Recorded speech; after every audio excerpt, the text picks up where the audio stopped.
이게 제일 중요해요. 과장해서 말하면 이것만 여러분들이 잘해도 기본 점수는 먹고 들어가요. 그래서 진짜 분수 비교를 잘 해야 된다는 걸 일단 말씀드리고 싶은데, 제가 첫 번째 시간에 말씀드렸듯이 곱셈 비교건 분수 비교건 이건 이제 유형으로 나눈다기보다는 여러분들이 자료 해석에 어떤 문제를 풀든지 간에 기본적인 접근 스킬이라고 생각하시는 게 더 편해요. 일단 제가 총 4가지 비교 방법을 적어드렸죠. 뭐 대소 비교법, 기준 설정 비교법, 증가율 비교법, 차이값 비교법이라고 주어져 있는데, 일단 하나씩 설명드리고 어떤 방법을 여러분들이 주로 가져가면 좋은지 제가 설명드려 보도록 하죠. 일단 첫 번째 분자 분모 대소 비교법, 이건 그냥 제가 사실 이름 붙인 건데, 예를 들어서 32분의 17과 28분의 19를 비교한다라고 가정을 해볼게요.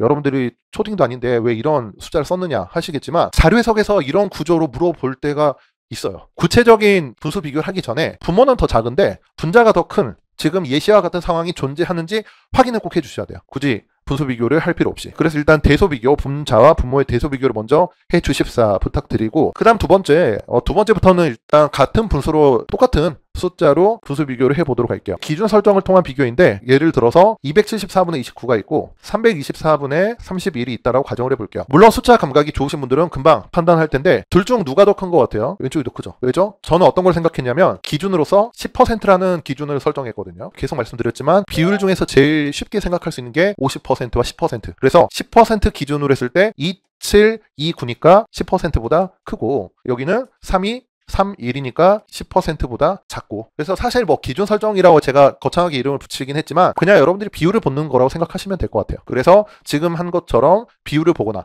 또는 반대로 가끔은 예를 들어 뭐 분자와 분모가 각각 몇 배 관계에 있는지로 볼 때도 있는데, 여기서 살짝 이제 응용된 패턴이 뭐냐면 둘 중 어떤 게 더 커 보여요, 여러분들? 이것도 여러분들이 이제 기준 설정을 통한 분수 비교할 때 많이 나오는 편이거든요. 이것도 왼쪽이 더 커요. 보세요. 어떻게 하는 거냐면, 지금 보시면 분모에 비해 분자가 굉장히 작잖아요. 그렇죠? 그래서 일단은 분모가 분자의 몇 배 정도 되는지를 한번 볼게요. 그러면 왼쪽은 3과 27이니까 몇 배예요? 3, 9, 27. 또는 여러분들이 뭐 9분의 1이라고 해도 되고, 여긴 그러면 여러분들이 뭘 따지면 돼요? 9배보다 크다 작다, 이것만 따지면 되는데 30분의 4는 9배보다 작죠. 그러면 이 배수 관계, 즉 분모가 분자의 몇 배다라는 배수가 클수록 분수는 작겠죠. 그래서 여기는 오른쪽이 더 크다라고 보시면 돼요. 정확히 9배라면 똑같고 9배보다 크면 오히려 이쪽이 더 클 것이고, 지금은 9배보다 작으니까 오른쪽이 더 크다라고 우리가 기준을 설정해가지고 이것도 비교를 할 수 있다는 거죠. 뭐 번호를 굳이 붙여보자면 1번 대소 비교 먼저 하시고, 그 다음 2번 기준 설정 하시고. 근데 지금 이렇게 기준 설정을 했는데 판단이 안 될 때도 있거든요. 그럴 때 여러분들이 증가율 비교 또는 차이값 비교법 둘 중 하나를 사용하시면 돼요. 사실 결론부터 말씀드리면 본질적으로 이 두 가지 방법은 같은 방법이긴 한데, 일단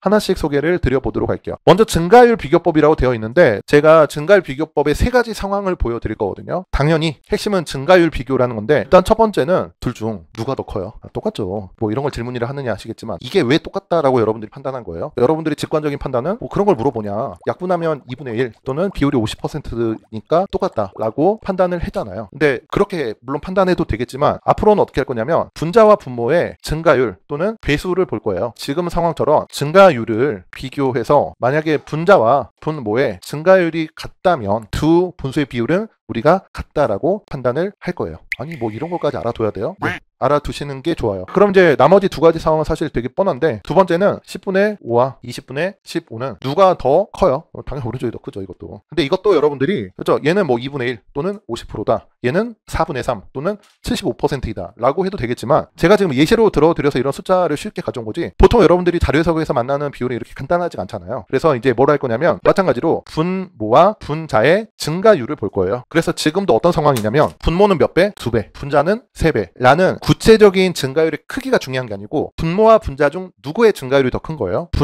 자가 더 큰 거죠. 지금 두 번째 상황은 분자의 증가율이 더 큰 거니까 우리가 분수를 생각하면 상대적으로 분모보다 분자가 더 크게 증가했다면 그 비율은 커졌다라고 우리가 쉽게 생각할 수가 있죠. 그래서 분모보다 분자의 증가율이 더 크기 때문에 분수의 비율은 커지게 된다라고 생각하시면 돼요. 제가 설명드린 건 항상 왼쪽 분수에서 오른쪽 분수로의 변화를 지금 설명드리는 거예요. 그럼 세 번째 상황은 뭐 반대죠. 반대겠죠. 10분의 5와 30분의 10이 있다라고 하면, 그럼 얘도 일단 이쪽이 더 큰 건 확실한데, 여기는 분자가 이번엔 2배, 분모 분모가 3배죠. 두 번째와 반대로 생각하시면 돼요. 분수의 비율이 분자보다 상대적으로 분모의 증가율이 더 커졌다라는 것은 분수의 비율이 우리가 줄어들었다라고 생각할 수가 있죠. 그걸 여러분들에게 설명드린 거예요. 그래서 분자보다 분모가 더 커졌으니까 분수의 비율은 작아졌다라는 거. 그래서 분자보다 증가율이 더 큰 경우라면 분수 비율이 줄어들었구나 라고 생각하시면 돼요. 그래서 이 세 가지를 정리해 드린 게 지금 분자와 분모의 증가율 비교법이에요. 참고로 첫 번째는 잘 안 나와요. 생각보다. 첫 번째는 우리가 가끔 만날 수 있는 거고 보통 두 번째 아니면 세 번째 상황이거든요. 그러니까 여러분들이 지금은 제가 크게 배수 차이로 설명드렸지만 일단 분모와 분자 중 여러분들이 쉽게 판단할 수 있는 항목의 증가율을 판단하고 나머지 항목이 걔보다 큰지 작은지만 판단하시면 돼요.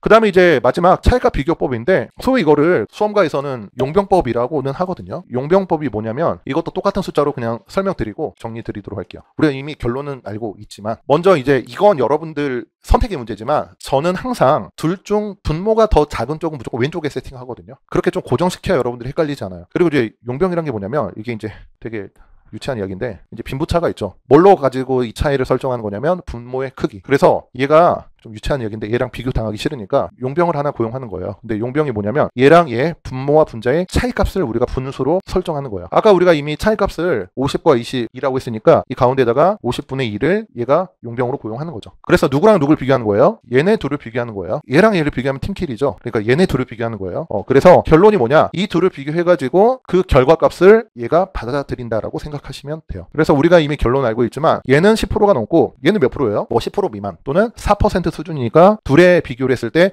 이 값이 더 크잖아요. 그럼 실제로도 왼쪽이 오른쪽보다 크다라는 게 용병법 또는 차이값 비교법이라고 생각하시면 되고 이 증가율 비교법이라고 하는 것은 어느 상황에서도 사용이 가능해요. 근데 이 용병법인 차이값 비교법도 언제나 사용이 가능할까요? 그래서 제가 증명을 해드린 거예요.